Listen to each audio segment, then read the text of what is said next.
vous avez à ma gauche M. Smauro Benvali, qui est le président national de l'association des consommateurs que vous connaissez très bien, M. Bali. Et vous avez juste à côté Mme Fofana Djeleba, qui est aussi la présidente des femmes demi-grossistes au niveau du port de pêche d'Abidjan. Et vous avez à ma droite M. Touré Mamadou, directeur général de la société SDMG, une entreprise de mareyeurs qui opère dans le domaine du photon. Et moi-même, je suis M. Youssouf Traoré, je suis le président du Conseil national de la FINAXIPOR. Donc, la réunion de ce matin est organisée par l'association des consommateurs représentée par M. Ben Vali et M. Traoré, président du Conseil national de la FINAXIPOR. Mesdames et messieurs, journalistes et hommes de presse, chers mareyeurs, acteurs du commerce, organisation des consommateurs, mesdames et messieurs.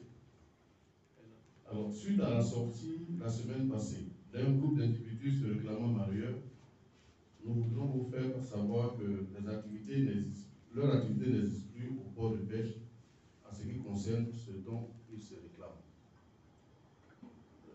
Pour ne pas salir l'image des vrais acteurs, nous allons vous donner les raisons de leur inactivité actuelle et de quoi il s'agit-il. Ce sont ces mêmes individus qui ont œuvré à la prise du décret de plafonnement des prix au kilo de poisson photon. Si le plafonnement a été salutaire dans d'autres domaines pour les consommateurs, il a été l'origine d'un grand dysfonctionnement dans l'approvisionnement des marchés en ce qui concerne la filière thon.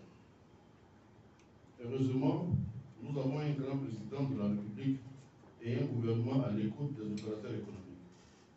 Dans la reconduction du décret de plafonnement des marchandises de première nécessité, on n'a pas pris en compte le poisson photon, contrairement aux allégations de ce groupe d'individus qui projette organiser une marche pour soutenir le dit décret. En réalité, les organisateurs de cette marche poursuivent d'autres desseins que la commercialisation du photon.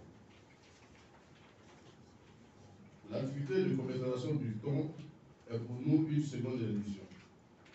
Au moment où cette activité repart après tant de difficultés, il serait suicidaire pour nous de laisser des individus de mauvaise acabit venir troubler la sérénité des vrais acteurs de la filière. Un autre adage qui nous enseigne qu'il faudrait lui marcher sur le pied de temps en temps quand on danse avec un aveugle. Je vous remercie. Au nom de près de 30 millions de consommateurs dont sont destinés de photons. D'aucuns diront, mais pourquoi prendre la parole? Prendre la parole parce que si des armateurs viennent avec leurs bateaux, c'est parce qu'il y a des barrières qui existent. S'il y a des barrières qui existent, ça veut dire qu'il y a des grossistes qui existent, il y a des demi-grossistes et il y a des détaillants qui existent, les vendeurs de garba qui existent, mais il y a ceux qui consomment aussi ce garba-là. C'est parce que nous existons que toute cette filière-là aujourd'hui est debout. Sans la consommation, toutes ces filières n'auront pas les raisons d'être.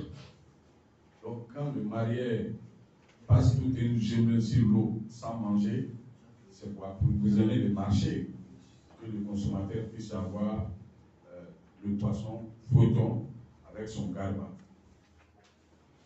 Alors, au lieu d'attendre qu'un secteur se gâte, si nous avons la possibilité de mener des actions en amont pour éviter les bruits, vous savez, il y a un adage qui dit que l'argent n'est pas le bruit. Parfois, parce que ces conflits inutiles jouent souvent négativement sur le consommateur final.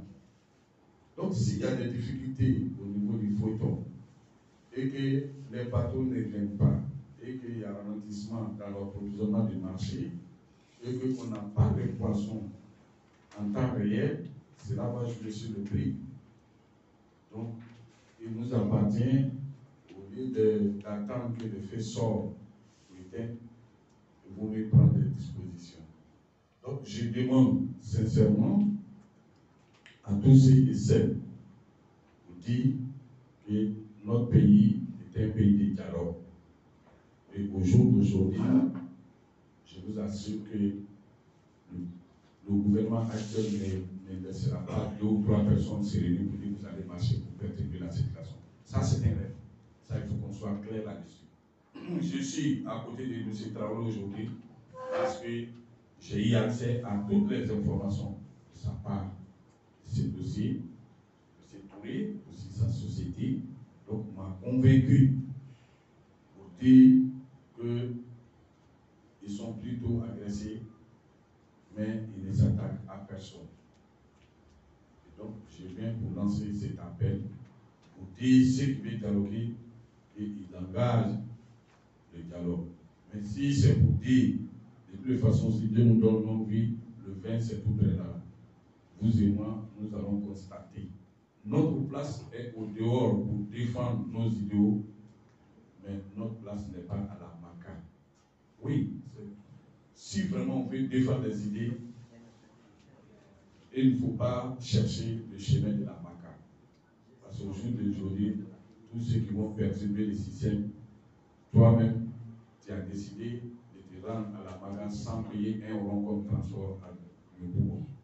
C'est ce que nous ne souhaitons pas à quelqu'un.